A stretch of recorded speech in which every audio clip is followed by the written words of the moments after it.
पुराने समय की बात है। एक छोटे से गांव में एक व्यक्ति रहता था जिसका नाम इब्राहिम था। इब्राहिम बहुत नेक दिल और मेहनती इंसान था, लेकिन उसके जीवन में समस्याओं का अंबार था।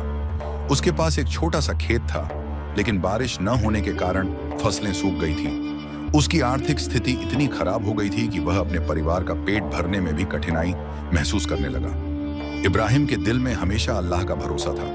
वह नमाज का पाबंद था और हर दिन 5 वक्त की नमाज अदा करता। उसकी दुआ में हमेशा एक ही बात होती, या अल्लाह मुझे हिम्मत दे, मेरे हालात बेहतर कर और मुझे अपने रास्ते पर कायम रख। एक दिन जब इब्राहिम फज्र की नमाज अदा करने के बाद मस्जिद से लौट रहा था, तो उसने देखा कि एक बूढ़ा मुसाफिर सड़क के किनारे बैठा हुआ है।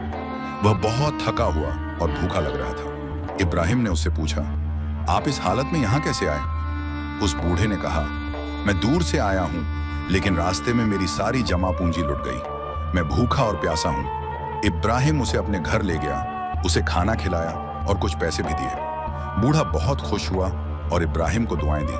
उसने कहा, तुम्हारी नेक दिली और नमाज का फल तुम्हें जरूर मिलेगा। लेकिन इब्राहिम की परेशानियां खत्म नहीं हुई। कुछ ही दिनों में उसकी आखिरी बची हुई फसल भी खराब हो गई। कर्जदारों ने उसके दरवाजे पर दस्तक देनी शुरू कर दी।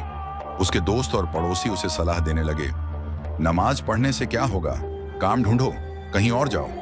इब्राहिम ने कहा, काम करना मेरा फर्ज है, लेकिन मेरे दिल को यकीन है कि नमाज और अल्लाह पर भरोसा ही मेरी सबसे बड़ी ताकत है। एक रात इब्राहिम ने तहज्जुद की नमाज पढ़ी और अल्लाह से रो रो कर दुआ की, या अल्लाह तू ही हर चीज का मालिक है, मेरी मेहनत को कबूल कर और मुझे मेरी समस्याओं से निजात दे। अगली सुबह इब्राहिम अपने खेत में गया और देखा कि जमीन से एक चमचमाती चीज निकल रही है। उसने पास जाकर मिट्टी हटाई तो पता चला कि वह एक बर्तन है जिसमें कुछ सोने के सिक्के रखे हुए हैं। इब्राहिम ने अल्लाह का शुक्र अदा किया और फैसला किया कि वह इन सिक्कों का इस्तेमाल अपने कर्ज उतारने और अपनी जिंदगी को बेहतर बनाने के लिए करेगा। उसने सोने का थोड़ा हिस्सा बेचा और अपने खेत को दोबारा उपजाऊ बनाने में लग गया। कुछ ही महीनों में इब्राहिम के खेत में हरियाली लौट आई। वह न सिर्फ अपनी जरूरतों को पूरा कर सका, बल्कि गरीबों और जरूरतमंदों की मदद भी करने लगा। गांव के लोग जो पहले उसे ताने मारते थे, अब उससे सीखने लगे।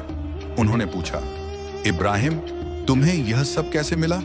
इब्राहिम ने मुस्कुराते हुए जवाब दिया, यह सब नमाज की ताकत और अल्लाह पर यकीन का करिश्मा है। जब इंसान सच्चे दिल से अल्लाह के सामने झुकता है और अपने फर्ज पूरे करता है, तो अल्लाह उसे हर मुश्किल से निकाल देता है। इस घटना ने गांव के लोगों को बदल दिया। उन्होंने नमाज और अल्लाह पर भरोसे की अहमियत समझी। अब पूरा गांव नमाज का पाबंद बन गया और हर कोई अपनी मेहनत और दुआ के जरिए अपनी जिंदगी को बेहतर बनाने की कोशिश करने लगा। नमाज सिर्फ एक इबादत नहीं है, यह अल्लाह से जुड़ने का सबसे मजबूत जरिया है। जो इंसान अपने रब के आगे झुकता है, वह कभी हारता नहीं। नमाज दिल को सुकून देती है, मुश्किलों को हल करती है और अल्लाह की रहमत को अपने करीब लाती है।